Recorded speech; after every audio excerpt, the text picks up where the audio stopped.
Hebrehanon 4 bersikulo 12 ngadto sa 13 nga nagaingon, kay ang pulong sa Dios buhi ug nagalihok nga gamhanan, labi pang mahait kaysa espada nga duhay sulab ug modulot ngadto sa gitagbuan sa kalag ug espiritu, sa mga lutahan ug sa mga kauyukan ug motugkad sa mga hunahuna ug katuyuan sa kasing-kasing. Ug sa pananaw sa Dios walay binuhat nga natago, hinunua ang tanang butang, binuksan og dayag sa mga mata niya, kang kinsa magahatag ra unya kitag husay. Magadto kita sa pagampo. Amahan namo nga Dios, nini nga taknas kagabhion, magaduol kami diha sa imong balaod nga presensya. Magapaubos kami diha sa imong kabubuton sa among mga kinabuhi. Father God, salamat bisan man sa ulan, bisan man sa katugnaw sa panahon. Salamat sa opportunity, bisan man pag dala sa imong pulong ngadto sa mga katawhan nga diin positibo nga magatuon sa imong pulong. Gamita kaming tanan, Father God, alang lamang sa imong kahimayaan. Tabangi ang imong mga kanakan nga maga-focus, maga-concentrate, magapadayon sa pagtuon sa imong pulong. O bisan man ang mga lagad, tabangi usab ako. Akong ginaila amahan nga di limitado lamang ako. Without you, I can do nothing. Salamat gyud sa imong grasya, sa imong gugma ug sa imong kaayo. Through the teaching ministry of God, the Holy Spirit, nga magatabang kanako, magatabang kanamong tanan.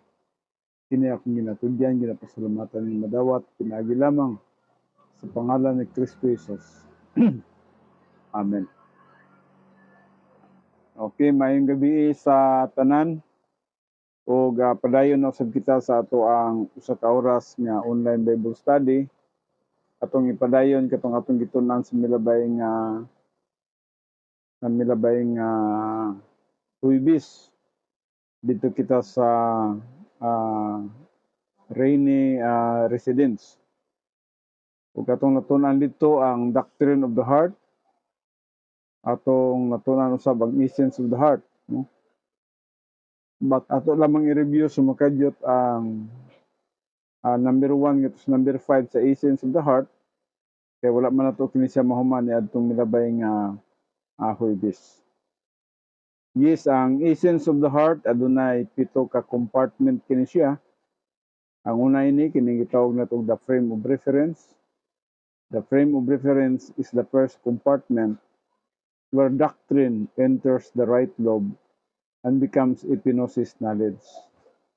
Mao kining doctrine mag-accumulates gradually in increments and is used by the Holy Spirit to increase the believer's capacity to learn more doctrine. Truth builds upon truth, one doctrine upon another, and the frame of reference not only retains doctrine, but cycles it to the other compartments of the right lobe. Now, ang ikaduha nini mao ang gitawag nato the memory center. The memory center is where epignosis doctrine is stored and recalled. Sa Psalms 119, makita nato niya, especially sa verse 11, your word, O Lord, I have hid in my heart, that I might not sin against thee. So, kini nagahiskot ni tungod sa storing of doctrine and then recalling of doctrine. Recall has nothing to do with a good human memory, but with the inculcation or repetition of doctrine and the mentorship of the Holy Spirit. So, wala siya nagkinahanglan og taas nga edukasyon, taas og IQ, kundi trabaho sa balang espiritu kini, no? Nga diin ang pulong sa Dios nga nagapuyo sa atong kalag, atong nasabtan, atong gituuhan, and then sa panahon nga atong i-recall, atong mahinumduman. Mao ka na makita sa John 14:20. So the memory center supplies pertinent doctrines for all other compartments. So So gikan diri sa memory center, siya ni ang nagasupply sa tanan nga mga gitawag natog mga pagtulunan ngadto pa sa uban nga mga compartments. Ay katulong gitawag natog soul streams of consciousness, mao kining gitawag natog the vocabulary. The vocabulary storage is the dictionary of the soul. Mao kini siyang dictionary sa atong kalag. Mo nang adunay mga word nga atong nahinduman, mao kini gitawag natog vocabulary storage.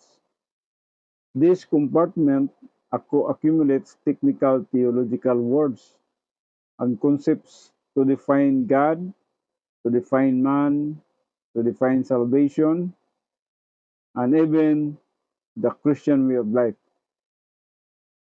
So atong makita dinhi nga importante po ning vocabulary gyud. Dili na to masabtan ang usa ka butang without vocabulary. So and every other category of doctrine, thinking demands vocabulary. Once these theological terms are mastered, they work together with a frame of reference and memory center to develop the believer's ability to think divine viewpoint. So morning ikatulo, no? The vocabulary. And then ang ikaupat kining gitawag nato categorical storage. Categorical storage organizes principles of doctrine from the frame of reference and vocabulary storage. So, pag maghisgot kayo tag categorical storage, naghisgot kini siya may tungod sa mga categorical doctrines, no? Mga doctrines nga gi-categorize para masabtan nato. Halimbawa, doctrine sa kamatayon. Adunay 7 ka klaseng kamatayon sa Biblia. So mag-categorize ni muna nga na spiritual death, na physical death, na temporal death, na sexual death. So 7 ka na siya, no? Pag maghiskot og baptism na pipila ka klase nga baptism. Na baptism of water, na baptism of the dead, na baptism of the Holy Spirit. So kinahanglan nga ma-arrange gyud nato ang gitawag nato categorical doctrine para nga masabtan nato kung unsay buot ipasabot niya na. Masama panalitan sa sanctification, adunay positional sanctification, na experiential sanctification, ug adunay ultimate sanctification. So dinha kana siya ma-store sa gitawag natong categorical storage. And then ang ikalima niini mao kining conscience. The conscience is where norms and standards reside. So muna ning ang atong mga kinaiya nagadepende na sa gitawag natog norm and standard nga atong tun-an diha sa pulong sa Dios. Mao kana nga aduna na kita norm and standard sa atuang kalag. Mao kining ikalima, no? The conscience is where norms and standards reside. So it is the faculty of the soul that separates right from wrong. So imo nang mahibalwan kung say tama o kung say dili tama. Now dinhi sa gitawag natog conscience, mao ni ang gitawag natog kahimtang sa kinaiya sa usa ka tawo. Pareha ka nato nga mga magtotoo kita, dinhi na nagsugod ang gitawag natog tinuod nga kausaban sa usa ka tawo. Nga din nausab ikaw tungod sa pulong sa Dios nga naa sa imong kalag. Dili tong nausob ka tungod kay nagreforma ka sa imong kaugalingon. Dili. Nausab ka tungod sa pulong sa Dios nga naa sa imong kalag. Ug ang pulong sa Dios nga naa sa imong kalag imong gina-aplikar.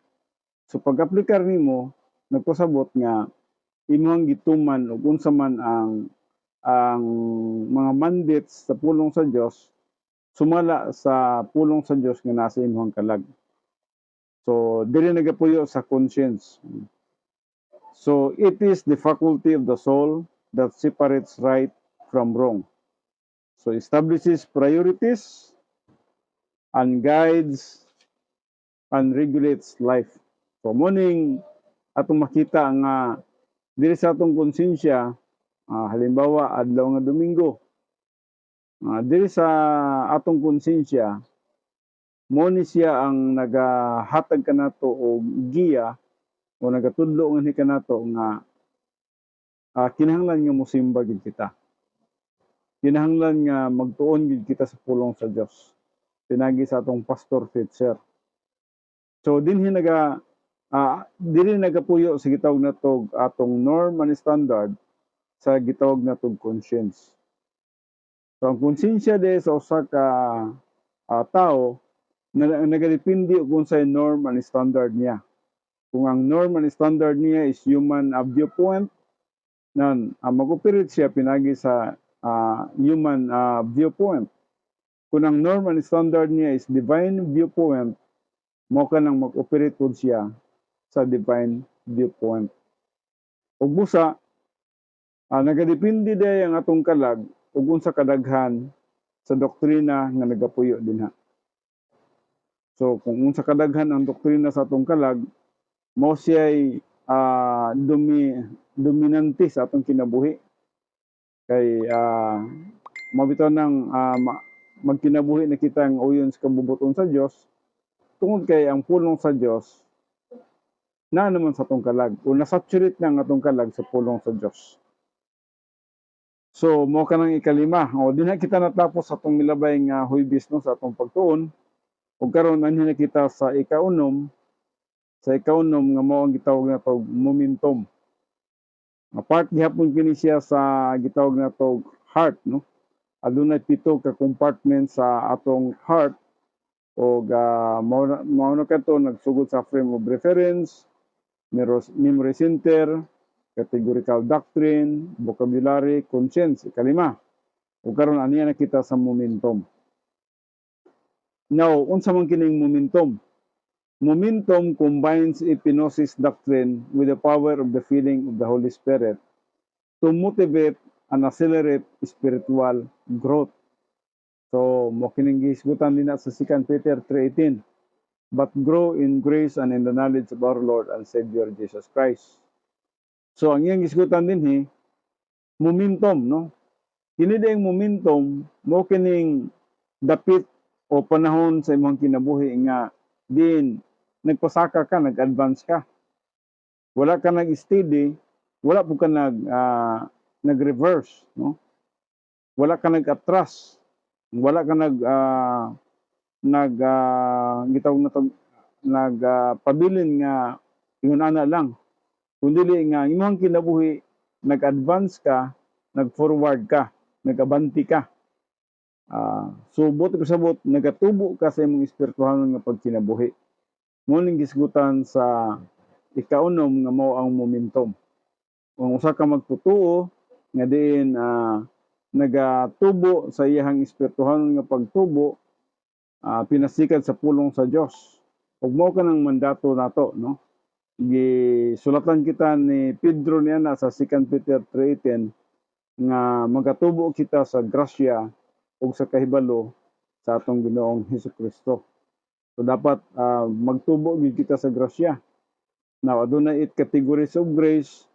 So kung nasabtan na nato kanang grasya, nasabtan nato nga imperative kay nato nga magtubo ta sa grasya. Kay magkinabuhi biya pud ta sa grasya. Kanang pag kinabuhi nato nga nagsalig kita sa gahom sa bilang espiritu, usa ka na siya ka nagkinabuhi sa grasya. Kaya ang balang espiritu grasya man sa atong kinabuhi. Kanang nagkinabuhi kita nga nabuhi sa grasya sa Dios sa tanan natong panginahanglanon, kana gitawag kana siya logistical grace, and my God shall supply all your needs, no? So logistical grace kana siya, no? O katong naluwas kita gitawag kato og saving grace. So buti pasabot nga dapat managtubo gid kita sa grasya ug sa kahibalo sa atong Ginoong Hesukristo. So ang unang gisgutan ni Pedro diha sa grasya. Kaya nga itong pagpangalagad, grasya manggod. There is no Christian way of life without understanding grace orientation. Kaya sa'yo, maghuna-huna ang tao nga nagapangalagad siya, apan sa iyang pagpangalagad, kung wala siya gigamhan sa balang espiritu, nan sa mata sa Diyos, dili na siya madawat, wala na siya pulos, dili na siya tinuod nga Christian way of life. Ug busa, sa atong pagpangalaga, dapat grace-oriented din kita. Wala kita nagsalig sa atong abilidad, wala kita nagsalig sa atong kaalam, wala kita nagsalig sa atong kusog, kundi nagsalig kita sa gahom sa balaang espiritu. O mabitaw na nga sa ato ang pagsulti, relax lang ta. Kay ang balaang espiritu order man. Dili man kay ang balaang espiritu magpataka lang og tudlo o gamit sa atong baba nga mag paspas kay nga atong pagsulti. Lamay mga uban nga gitawag na tog paspas gyud magsulti sa pulpito. Apan sa grace orientation kinahanglan relax lang ta, no? Ay kinahanglan masabtan nimo og giunsa nimo pagtrabaho ang insakto nga butang sa insaktong pamaagi. Buti pa sabot nga nagahuna-huna ikaw ug unsa man ang nasa imong kalag sa nagperform ikaw sa usa ka butang nga angay nimong pagabuhaton alang sa kahimayaan sa Dios. Kay kung paspas na kay kaniya na wala ka na kanahibalo og nag-perform ba ikaw sa usa ka buluhaton alang sa gitawag na tog kahimayaan sa atong buhi nga Dios. Basin bayag para na sa atong kahimayaan kay parang ma-entertain nato ang mga tao, parang makaingon ang mga tao nga maayo kita magwali, paspas kay kita magwali. Now, dili biya ingon ana ang ato ang buluhaton. Ang atong buluhaton is purely nagasandig kita diya sa gahom sa balaang espiritu. Yes, aduna ko nakita bisan sa mga TV nakita nako daghan kay mga magtutudlo nga halos sayaw-sayawan na kadiya sa pulpito. Apan kita lahi kita, no? Pareha ka nato nga mga doctrinal, mga nagtudlo sa doktrina ug nakasabot sa doktrina, wala gi-orient kita sa gitawag na tog relaxed mental attitude. Nga samtang nagatudlo ikaw, ang word nga nagagawa sa imong baba nasabtan sa imong hunahuna. Mao kana ang pinaka-importante din ha. Dili kay nagasulti ka nga imong hunahuna wala nagauban kay wala na nimo nasabti og nganong gibuhat nimo kana siya. So kinahanglan sa atong pagtudlo labi na kanato nga mga pastor teacher, ang atong pagtudlo hinay lang kay nagsabay man gud dinha ang ato ang thinking. Buti pa sabot nga sa atong pagsulti sa usa ka butang nagagaling, adunay nagagaling diya sa sulod sa atong kalag nga atong ginatudlo kana siya sa katuyuan nga mahimaya ang Dios sa mga words nga magagawas diya sa atong baba. So mo kana ang gitawag na tog butang nga dapat natong masabtan. Dapat masabtan nato ang grace orientation. So diri sa momentum na combines kini siya, no? Na combine ang epinosis doctrine with the power of the filling of the Holy Spirit. So ito pa duha sila, no? Na ang two power option. Ang doctrine plus the Holy Spirit. Now, timan-an yun na ito mga kaigsunan, dili gyud magsilbi nga nagabuhat ta sa tanang mga buluhaton nga dili kita empower with the Holy Spirit. Kaya niyan ang panahon na kung dili kita empower with the Holy Spirit, dili gyud kita spiritual. Kaya usa lang yun ka pamaagi nga magiging espirituhanon ta sa dihang ang balaang espiritu nag-empower, nag-influence sa tuwa. Sumumanay dili masabtan gud sa kadaghanan. Ug ngano nga gikinahanglan nato kana ang empowerment of the Holy Spirit. No karon dili po ta ma-empower with the Holy Spirit kung dili kita limpyo. If we are not clean before the Lord, the Holy Spirit is grieved or quenched. Sumo ka na nga munaog pud ta og usa ka step pababa kay para masabtan nato nga there is no empowerment or there is no feeling of the Holy Spirit kung dili ta limpyo sa tubangan sa Dios. Mo ka nang gitudlo nato kanang experiential sanctification. Kaya kung dili experientially sanctified ang usa ka magtotoo, bisan pag nagabuhat siya sa mga daghang mga buluhaton alang sa Ginoo, nagtuo siya nga sa iyang pagbuhat niya na madawat sa Dios. Apan ang Dios, iya habayang mabasa ang atong panguna-una. Mabasa na niya ang ato ang mga lihok. Sumala pa sa Hebrehanon 4:12 ug 13. Ug busa, tungod kay mabasa man niya ang atong panguna-una, mabasa niya ang atong mga motibo, mahibalo siya kung ang atong gibuhat human good ba or divine good ba.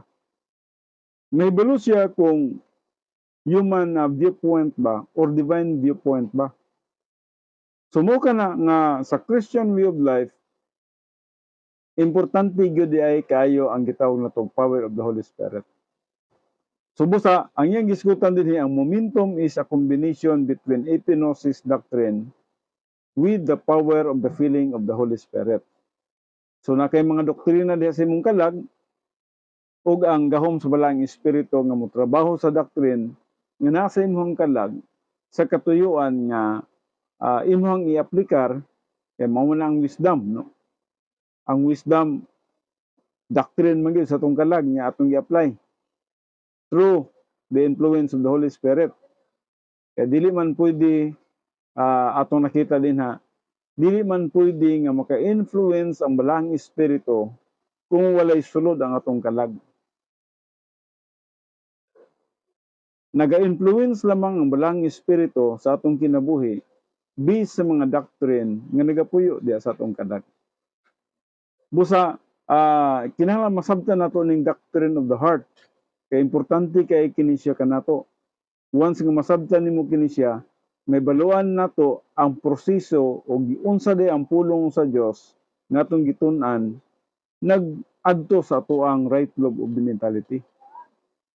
So, giunsa niya pagsulod sa atong right lobe of the mentality.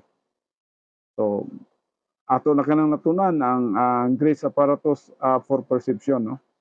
Ug yun sa pag metabolize ang doctrine nga diin through the power of the Holy Spirit yang gitudlo nganhi kanato ug sa dihang atong nasabtan gitawag kanang pneumatikos hagiyon, sa dihang atong nasabtan nahimong pneumatikos hagiyon, and then sa dihang atong gituohan nahimong epignosis, nahimong full knowledge. Ug busa dinha na nagapuyo sa atong kalag. So matag karon og unya nga nagatuon kita sa pulong sa Dios, ang pulong sa Dios nagsigig dugang diha sa atong kalag. Hantod nga ang atong kalag na-saturate. O, siguro 50% na sa ato ang kalag divine viewpoint, 50% human viewpoint. O, atong nakita din nga mag-away pa sila, sometimes malingla pa kita sa mga kalibutan ng butang. Hangtod nga moabot ang panahon nga ang divine viewpoint mas daghan na sa human viewpoint. Masapawa na sila. Tungod sa ato ang padayon o permanenteng pagtuon sa pulong sa Dios. So tungod niya na kay permanente o nagapadayon kita nga nagatuon sa pulong sa Dios, nagsigid yung dugang ang pulong sa Dios diya sa atong kalag until such time nga masaturate ta, di man mapuno gyud kay daghan pa man kay tagpagtulunan. Hangtod nga maabutan na natas pagbalik ni Jesus Christ na pag-roam for improvement. Napay mga area nga gikinahanglan atong pakauno ng atong kalag. At least naanata sa pinaka gitawag natong taas-taas nga level sa ato ang saturation sa Word of God nga tungod niya na ang pulong sa Dios nga naa sa atong kalag mao na gyud tinuod nga nag-change sa atong kinabuhi. Muna na siyang Christian way of life na tinuod. Sa dihang nag-operate na kita through the Word of God residing in our soul. So sa atong pag-operate, sa atong pagkinabuhi matag adlaw, sa atong paglihok, sa atong pagbuhat sa mga buluhaton, nag-operate na kita through the Word of God resides in our soul. So mo ka ng Christian way of life. Ug busa combination siya. So sa momentum is combination siya sa Bible doctrine in our soul plus the power of the Holy Spirit. Kaya di man pud pwede nga moingon lang ka nga na may doktrina sa akong kalag. Ang doktrina sa akong kalag ako lang ning iaplikar. Dili pud na magsilbi din ha. Kinahanglan magtrabaho sa ambalang espiritu sa atong kinabuhi. Kaya mahimo man pud na siya nga human God. Kung nakay doktrina pero di ay energy of the flesh di kadto. Dili di ka empowered sa Holy Spirit, dili energy of the Spirit. Human God pud to siya. So kinahanglan gyud Bible doctrine plus the influence of the Holy Spirit, empowering of the Holy Spirit or the feeling of the Holy Spirit. Nga ang balang espiritu nagtrabaho sa atong kinabuhi. O busa sa atong pagbuhat sa usa ka buluhaton, nahimo ka na siyang divine good or madawat sa tubangan sa Dios. Sumala sa 1 Corinthians 3:11-15, nakabilong siya sa gold, precious stones o gitawag na tog silver. Mga pagpangalagad nga dili gitawag na to og worthless. Mga pagpangalagad nga gitawag na to bililhon. Dili tong takos, dili tong walay bili. So mao kanang gisgutan dinha sa 1 Corinthians 3:11-15.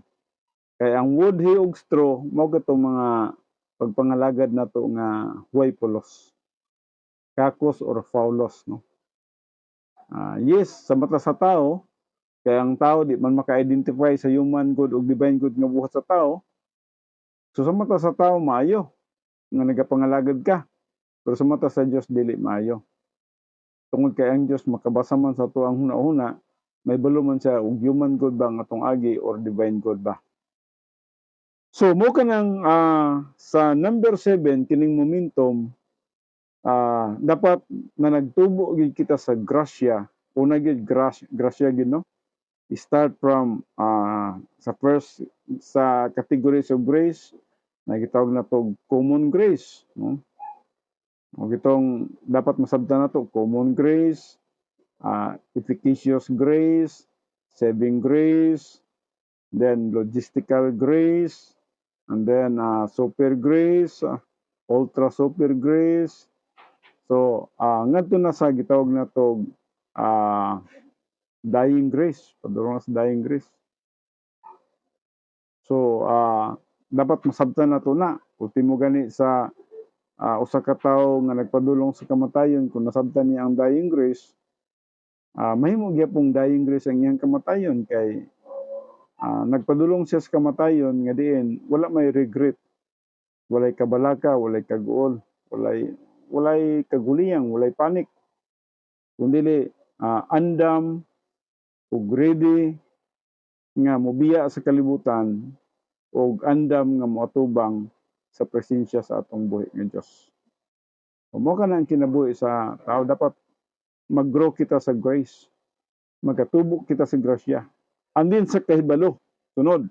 Kaya mo nagisgutan sa sunod nining 2 Peter 3:18, grace and in the knowledge of our Lord and Savior Jesus Christ. Nang ngunong kinahanglan tang mahibalo sa knowledge of our Lord and Savior Jesus Christ. Hinungduman nato nga ang karakter nga atong gibasihan mo ang character of Christ. O ang Word of God mo ang mind of Christ. Busa, kung nakakaton ikaw sa Word of God, ang Word of God na nasa imong kalag, so na kay mind of Christ. The mind of Christ na nasa imong kalag. Kaya nga naman, nibalo man kita nga, when you study the Word of God, and when you believe the Word of God, ang Word of God, ni-transfer nga to sa imong right lobe. From left lobe, academic information, gitudloan ka sa balang espiritu, sa dang gituohan mo, mi-transfer sa right lobe, dito siya nagapuyo sa atong kardiya. So, morning soul streams of consciousness.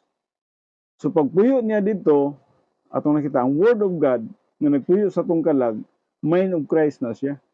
So every word of God nga nagasulod sa ato ang kalag, sama ra nga nagapasulod kita sa mga hunahuna ni Kristo diri sa atong kalag. Sumala pa sa 1 Corinthians 2:16. The word of God is the mind of Christ.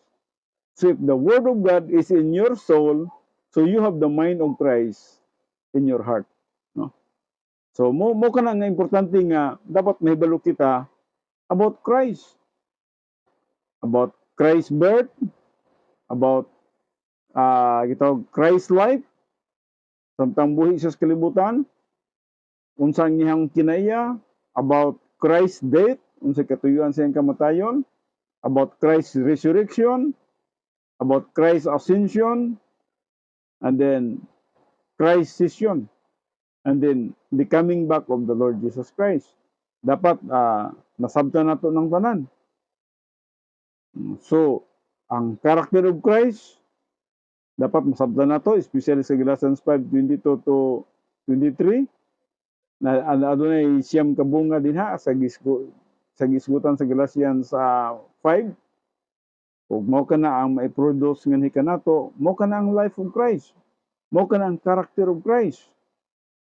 Ug sadyang nagapuyo na kana diha sa atong kalag, mao kanang nahimo nato nga kinaiya usab. Now, ang problema kay nabiyay gitawag natog ang pagsabot mong sa pulong sa Dios usahay, sometimes gitawag natog misinterpreted, misapplication sa word of God because misinterpretation of the word of God. Kaya ang pulong sa Dios kinahanglan ma-interpret gid siya sa tulo ka kategorya. Una kanang gitawag natog isagogical, dapat master kita sa history of the Bible, sa gihisgutan nato ug asa man ta nagahisgot sa context unsay gyud punto dinha ug nganong nasulat kana siya. So dapat nasabtan nato kana siya. The history, kay historical man ang isagogics. And then number 2, the categorical. Dapat masabtan nato ang categories of the Bible. Kaya dili ba nato masabtan kung dili nato i-kategorya ang atong pagtuon. Parehanang doctrine of sanctification. Kung dili na sa i-categorize, amo nang gikurambos na sa ubang mga gitawag natong evangelicals. No? Higihimo nilang kurambos, buot nilang pasabot nga ang kaluwasan o ang gitawag natong pagkinabuhi nga matarong, gikurambos nila na. Na sa tuwa, dili mo na pwede makurambos. Kaya ang positional sanctification para sa kaluwasan na siya. So, dahil mituog ka kang Kristo Jesus, ng binugman luluwas, naluwas ka. Gitagaan ka 100% righteousness. Nga mo'y nakapasar sa imuha, sa standard sa Diyos nga 100% nga pagkamatarong, nga din ikaw pasar sa iyahang standard. Kaya na may standard ang Diyos kaluwasan sa tao. Dapat 100% righteousness. Pero, dili man makaya sa tao na nga maangkon ng 100% righteousness. Busa, sa diha nga mituo kita kang Kristo Jesus nga itong Ginoog manluluwas, ang Diyos mismo naghatag kanimo og 100% nga pagkamatarong sa takna nga mituo ka kang Kristo Jesus. Ug mao kanang gisulti ni Apostol Pablo sa Filipos 3:9. Nga matud pa niya, wala ako makabatong o pagkamatarong pinasikad sa mga balaod. Pinasikad sa tawhanon nga kaayo. Kung dili, nakabaton ako pagkamatarong, pinagi sa akong pagtuo kang Kristo. Subot na yung pasabot nga pagkamatarong, positional. 100% nga pagkamatarong. Ug daghan na siya nga bersikulo, dili lang kay sa Philippians 3. Napo na siya sa Romans 3:22, no? So napo na siya sa nasa Roma, nasa Philippians, nagisgot nasa 2 Corinthians 5, nagisgot ni tungod sa pagkamatarong nga gihatag sa Dios sa takna nga ikaw mituo kaniya. Now karon, kung makurambos na siya nganhi sa gitawag natong experiential sanctification kay lahi ang experiential sanctification. Ang experiential sanctification para sa imong reward in eternity. Buti pasabot nga nagkinabuhi gid ikaw nga balaan bis sa imong maturity. Nagkinabuhi ikaw nga matarong tungod kay nagatubo ikaw nga tos pagkahamtong. So, nagkinabuhi ikaw nga nagsunod sa kabubuton sa Dios, experientially sanctified. Lahi ang positional sanctification sa experiential sanctification. Kaya sa ako nang giingon, ang positional sanctification para sa atong kaluwasan, samantalang ang experiential sanctification, dili na to nga nagkinabuhi kita, nga nagmatarong kita sa atubangan sa Dios para sa atong reward in eternity. Daghan kay mga bersikulo nga nagahiskot nga magkinabuhi kita nga matarong. Sama sa Matthew 5:48, 1 John 3:3, 1 Thessalonians 5:23, Jude 24. Kining tanan naghiskot nga magkinabuhi kita nga balaan sa tubangan sa Dios. Ug lahi kini siya sa positional nga pagkabalaan. Kaya ang positional nga pagkabalaan dili ato ang agi kana. Gihatag lang kana nganhi kanato, gisulob lang kana nganhi kanato sa diha nga kita mituo kang Kristo Jesus. So ang Christ righteousness nangko nato sa taknang mituo ta. Sumuka nang gitawag natong categorical. Ang ikatulo kining gitawag natong exegetical. Ang exegetical naghiskot mahitungod sa mga grammars. Importante kayo ang mga grammar sa Biblia. Kaya gitudloan beta grammar sa atong pag-eskwela sa elementary ug high school. So ang tanan nato nga pagbasa sa Biblia nagabase kini siya based sa atong nasabtan usab sa grammar. Halimbawa, sa mood, may mga imperative mood, may subjunctive mood, may indicative mood. Sa mga voices, may active voice, may passive voice. So, sa tenses, na gitawag na to present tense, past tense, future tense, napay aorist tense sa Griego. Kini siya mga grammar ni siya, no? Mga grammar, mga etymology, the origin of the word. Kunya, ang nakakuan pa gid ninis kaysa exegesis na divide ko ni siya sa duha. So, atong nakita din ha, ang uban nini naga-interpret based sa Bible kanang gitawag na to exegesis gyud. Pero sa exegesis, pwede niya nga gikuha sa original nga pinulungan. And then gitranslate niya sa ato ang pinulungan. Pwede ka na siya, gikan sa Griego, gitranslate sa English o sa ato abang pinulungan sa gitawag na to Bisaya o Ilonggo o Cebuano ang sa baladinha. Pero nagkuha kita sa original, so atong gi-exegese ka na siya, no? Gikuha na to ang grammar. And then, napoy nag-interpret niya na ang gitawag na to eisegesis. So, muna problema karon, no? Kay nayuban nga kutlo lang dito sa Biblia o walay kanang gitawag na to walay nasabtan sa original nga text nga diin di ay pagkutlo niya na wala niya masabti og unsay bot ikasabot dito. Halimbawa, Romans 8:1. Ang Romans 8:1, pagbasa niya na, siguro nagbasa siya King James Version. Pagbasa niya sa King James Version, perting taasa. Pero sa original di ay perting mubuha. No, karon tungod kay eisegesis siya, kutlo lang siya kay kutlo. Wala siya ay kabangkaagan sa pagtuon sa original nga pinulungan. And then, iyang gitudlo o iyang siguro gi-expound niya sa iyang pagtudlo without understanding nga ang iyang principles sa pamaagi sa pagtudlo is eisegesis.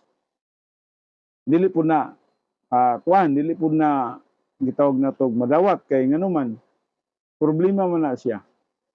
Kay ang Roma 8:1 sa translation niya na gikan sa original, there is now no condemnation to them who are in Christ Jesus. Mao lang na. Pero sa King James, nadugangan, there is now no condemnation to them who are in Christ Jesus, who walk not after the flesh, but after the Spirit. So, nadugangan. Busa, kung gamitan nimo, kung i-apil nimo tong King James Version nga translation, who walk not after the flesh, but after the Spirit, so buti sabot nga, dili na hinukman ang usa ka tawo, there is no condemnation to them who are in Christ Jesus, nga nagkinabuhi, nga dili uyon sa unod, kung dili uyon sa Espiritu. Sa ato pa, nagdemand na og trabaho. Samantalang, sa original, wala tong nagdemand og kanang, nagdemand og, gitawag na to og trabaho. Wala na jud, wala na pagkahinukman. There is no condemnation to them who are in Christ Jesus. If you are in Christ, dili naka-condemn. Mao ginaunta ang original.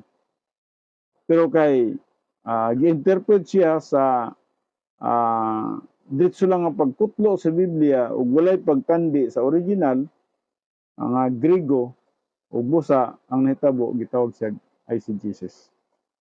No problema kana siya, no? So, mo kana nga ang ICE methods, ang ICE principles of interpretation sa Bible importante kayo. Especially kanato nga mga pastor teacher. So, sa atong pagsabot sa pulong sa Dios, nagkinahanglan kita og mga materials. Kinahanglan kita og mga gamit. Nagkinahanglan kita og mga books. Kung kay computer, mas labi kang maayo kay para ma-check nimo dito sa kung kay interlinear, mas labing maayo. Sa ibang computer siguro kung no? Mga Old Testament, Hebrew. Importante nga na kay at least may reference man lang ta nga makaduol ta nga sa ato ang computer ug unsa ang original nga pulong niya na ug unsa ibot ipasabot para mahimo gyud siyang exegesis, no? Ma-exegete nimo, ma-interpret nimo siya kay dili man gud ang pag-interpret sa Biblia, dili man gud pinagi sa atong kaugalingong pagpanabot kini siya. Kay kung kaugalingon natong pagpanabot, human viewpoint na kana siya. So, kinahanglan sa atong pagsabot sa pulong sa Dios, dapat divine viewpoint din siya. O dili na kadapat magdugang pa niana, dili na pud dapat magkuha niana. Kung sa tong nakasulat sa Biblia din mo na to siya, ang context niya, mo na to imong ipadagan, mo na to imong ipakaon. Itudo, mo na to siya. So, dili ta pwede nga maghimo-himo gato. So, sa akong pag-study, mabitaw na nga ako, parang layo ko sa gitawag na to false teaching. Mo-abide ko niya to mga authors nga diin ako makita ang ilahang teaching gamay lang ka. Una man siguro yung mga mali kay tao ramang pud sila. Pero gamay lang kaayo. Siguro moingon man ka og sa 100%, 1% lang. So, din ako mulipindi niya nga mga author. Hindi na ko magkinahanglan pag yes, pangtigo muna ko ng mga pila ka authors din mga 5 ka authors nga kung nakita nga may integridad, mapasalig ko sa ilahang pagtulunan. Dako na kinang tabang sa kuha nga diin sa akong pagtudlo, dili na magkabulingit. Dili na magkasaag-saag, no? Kaya na naman ko guide niya. Sa ako pong pagtuon sa ilang gitudlo, ginadouble check man po nako. So, in fact, una na ko itudlo, ako pa galing isulat. Ako pang isulat. Kana, sinulat na nila pero nga nung isulat na ako, tungkol kaya akong nakita, once nga isulat na ako, mas kusog ang akong dali na ako ma-absorb ang pagtulunan. O gawas niya na mga word nga nakita na ako nga lisod sabton, kambiyon ako word nga kanang synonyms nga kanang dali sayon sabton. At least sa mga nagapaminaw pod, sayon nila nga sabton. Mas-simplify, no? No? So, pero wala mo out siya sa sa concept Kaya lisod man ang mo out sa concept. So mo kining dapat natong masabtan diri sa unom nga compartment sa soul streams of consciousness, kining gitawag natong momentum. Combines hypnosis doctrine with the power of the feeling of the Holy Spirit to motivate and accelerate the spiritual growth. So atong natunan diri ang grow in grace and in the knowledge of our Lord and Savior Jesus Christ. Kinahanglan masabtan gyud nato kana siya, no, kay pag grow in grace unsa man nga grasya, no, especially sa mystery doctrine. Mystery doctrine nagahiskot na tungod sa grace. So usahay kung ato yung pagkatanawon na mga kasi ang focus mong ni Apostol Pablo sa pagsulti niya sa grace is kasi sa unang panahon, grabe gyud ang balaod. And then pag-abot niya, iyahang gitudlo gyud ang grace. Doctrine of grace. Mga mystery doctrine. Nga diin, kung atong pagkatanawon, may kahimuan diri sa atuang panahon sa iglesia. Dinhi sa atong panahon sa iglesia, doctrine of grace gyud. Now karon kung wala na to masabti ang word nga mystery, kaya usahay maghunahon nata nga ang mystery doctrine lagi duwag kayo na usahay i-appeal na nato ang mystery doctrine sama pananglitan sa gitawag na to death, burial, and resurrection of the Lord Jesus Christ. Now hinumduman nato nga ang death, burial, and resurrection of the Lord Jesus Christ dili na siya mystery. Kaya sa Old Testament pa gipanagna na siya. Gipanagna na ni Isaiah, gipanagna na ni David sa Psalms. O bisan pa gani sa Genesis 3, no? Nahisgutan na siya. And then pag-abot ni Jesus Christ, gipanagna na pud na ni Jesus Christ. Nga anak sa tao, kuan gyud, pagapat yun. And then sa diyang mamatay, ilubong siya, ug sa katulo ka adlaw mabanhaw. So hinumduman nato na siya nga dili na siya mystery kay nganuman sa panahon pa nila ni Jesus Christ ilhan na nang gireveal, ipadayag na nila. Now, ang pulong mystery usa ka butang nga wala masabti, wala mahibaloy kaniadto. Mao kanay gitawag natong mystery. Ug busa si Apostol Pablo naga-focus gid siya sa mystery doctrine, especially sa doctrine of grace and law. Doctrine of grace, doctrine of law. Sa una, grabe gyud ang balaod. Grabe ang balaod gyud. Pero sa atong panahon, grasya na. So mo kanang nagatuo kita nga atong kaluwasan, dili na under the law, kundi under grace na ta. So, kinahanglan masabtan nato kana siya. Kaya kung dili kita maka-identify, parehaning tithing, nahibalo kitang ang tithing is under the law. Pero nga tuwa, unsa man nga tuwa? Grace giving. So, we are under grace. Sa atong pagpangalagad, wala kita nagapangalagad under the law. Nagapangalagad kita under grace. We are grace-oriented. Ug mo kanang mga doktrina nga atong nakita nga pag-abot ni Apostol Pablo na nalisdan pag dawat sila ni Pedro. Even si Pedro mismo, mingon siya mga pagtulunan nga malisod kayo. Pero nasabtan naman gihapon ni Pedro bisan tinuod unsa kalisod ang mga doktrina ni Apostol Pablo. So mga butang nga din kaniadto gina-apply nila ang balaod hantod niabot sa New Testament balaod.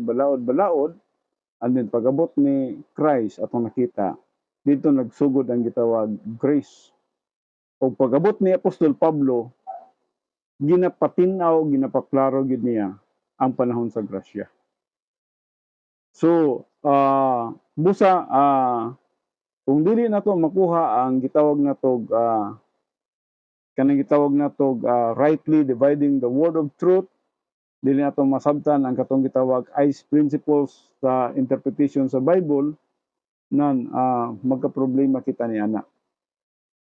So mo kana nga sa 2 Peter 3:10, grow in grace. Grow in grace and in the knowledge of our Lord and Savior Jesus Christ. Kinahanglan kana. Nawanhi kita sa ikapito. Ikapito nga compartment. Ang ikapito nga compartment kining gitawag nato wisdom. Wisdom is the result of epignosis knowledge and motivation from all other compartments of the right lobe. So, kini di ang wisdom compartment mo na ning gitawag na to ready for launching, no? Ready for application.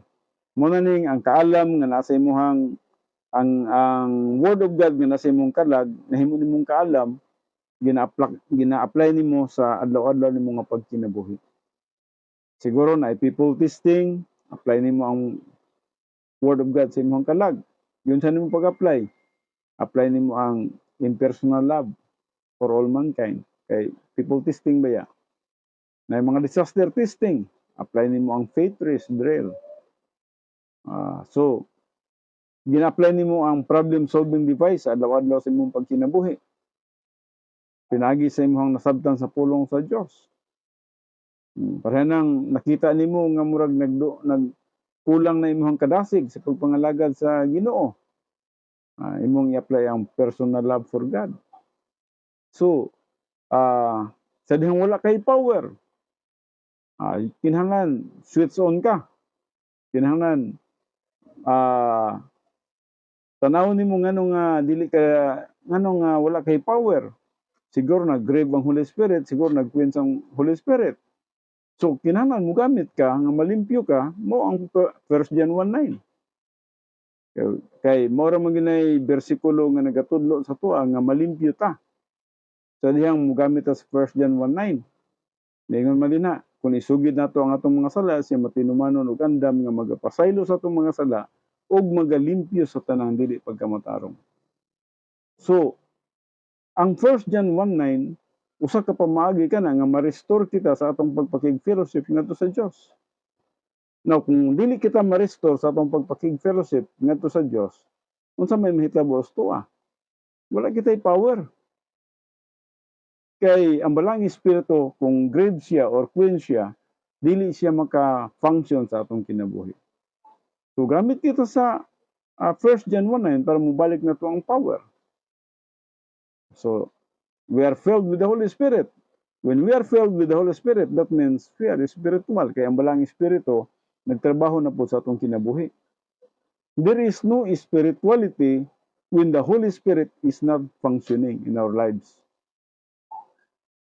We can only say that we are spiritual when the Holy Spirit is functional in our lives. Dili tong kita lang nag-function. Kaya kung kita lang nag-function, that's a human good, human energy. That's the energy of the flesh. Gikinahanglan ang balang espiritu nagalihok sa atong kinabuhi. So ang prinsipyo, dapat limpyo ta sa tubangan sa Dios. Kaya kung limpyo ta sa tubangan sa Dios, nan ang balang espiritu nagalihok sa atong kinabuhi, naga-influence sa atong kinabuhi, o kita yield na lang ta. Sugot kay sugot na lang ta ug unsa may atong angin pagabuhaton alang sa kahimayaan sa atong buhi nga Dios. Mo na Christian way of life. Mo na prinsipyo sa pagpangalagad nga madawat sa tubangan sa Dios. Now, dinhi gisgutan dinhi wisdom is the result of epignosis knowledge and motivation from all other compartments of the right lobe. Dali ara di sa oras, no? In this final compartment, the thinking of epignosis doctrine is converted into action. Unsa daw?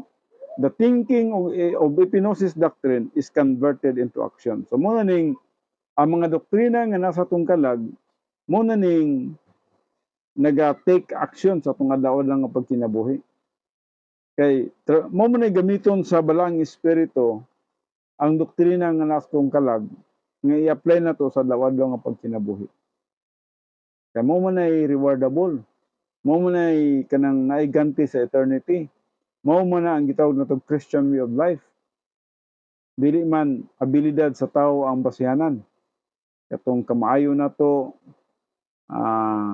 unsa ba nang mga gibuhat nato dinha nga energy of the flesh dili man kana no. Kung dili man in the energy of the spirit man ta. In this final compartment, the thinking of epinosis doctrine is converted into action. Ato pa, makonvert siya sa imong pagbuhat. So mag-start sa imong thinking. Magsugod diri sa imong huna-huna as the man thinketh in his heart. So you see. So kung unsa man ang huna-huna diri sa imong kalag, mao kana ang imong i-aplikar sa imong adlaw-adlaw nga pagkinabuhi. Ug busa minsa the thinking of epinosis doctrine is converted into action. So mo na tong nagabuhat na ka. Sa imong pagbuhat, nagabase ikaw sa gitawag na tog influence balang espiritu sa sulod sa imong kinabuhi. Kaya di man lagi ni ato-ato lang. Kanang permanent indwelling of the Holy Spirit. Dapat masabtan man nato kana siya. Kung nganong na siya nagapuyo sa atong kinabuhi. Kung nganong nga dili nato siya i-grave, dili nato siya i-quench. Kaya na siya purpose din nga mag-function siya, empowered ta, makaproduce ta og divine God. Spiritual ta. No? So, the thinking of epinosis doctrine is converted into action. Divine viewpoint applied to the circumstances of life. Dato pa, ang divine viewpoint nga nasa imong kalag, mo i-apply nimo sa matag circumstansya sa atong kinabuhi. Kung sa mga circumstansya, either bad circumstances or good circumstances. Kung bad circumstances, makana ka, all things work together for good. Kung bad circumstances, in everything give thanks. For this is the will of God, na ikatuyuan ng Diyos ng tanan. Kung good circumstances, to God be the glory. So, both di pasabot nga, bisa mag bad circumstances or good circumstances, gina-apply nimo ang pulong sa Diyos sa imong kinabuhi. So, wisdom builds the edification complex for the living, the spiritual life. So, ang kaalam nga nasa imong kalag, atong nakita, mo ni siyang nagapaligon, no? Edification complex of the soul, no? Ligon ang imong kalag tungod sa pulong sa Dios nga di nagapuyo diri sa atong kinabuhi. Mo kining makita nato sa Proverbs 3:20-22, 2 Corinthians 10:4-6, Colossians 1:9, James 3:17, o bisan man James 1:5. If any one of you lack wisdom, let him ask God. So kung kulang man tagkaalam, makapangayo ta sa Dios. Og sa diyang magapangayo ta sa Dios, ang Dios kung magapangayo daw ta og kanang isda, dili siya mohatag og bitin. Kung magapangayo daw ta og pan, dili siya mohatag og bato. Buot bisabot kung nagapangayo tag kaalam, hatagan ta niya kaalam. Ug ang kaalam isulod niya diri sa atong kalag, og sa dihang nana sa atong kalag, atong i-apply sa atong adlaw-adlaw nga pagkinabuhi. Mga kaigsunan, perting dali ara sa atong oras busa akong gitanaw diri. Insakto naman day kayong oras, no?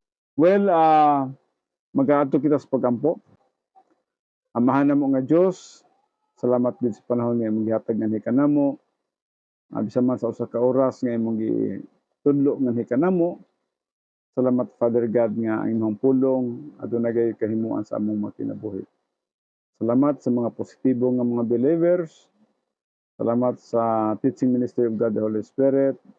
Salamat sa usa ka oras nga opportunity. Amo yung ginauli ang tanang pagpasalamat, pagdaig ug paghimaya anak kanimo. Pinagi lamang sa pangalan ni Kristo Jesus.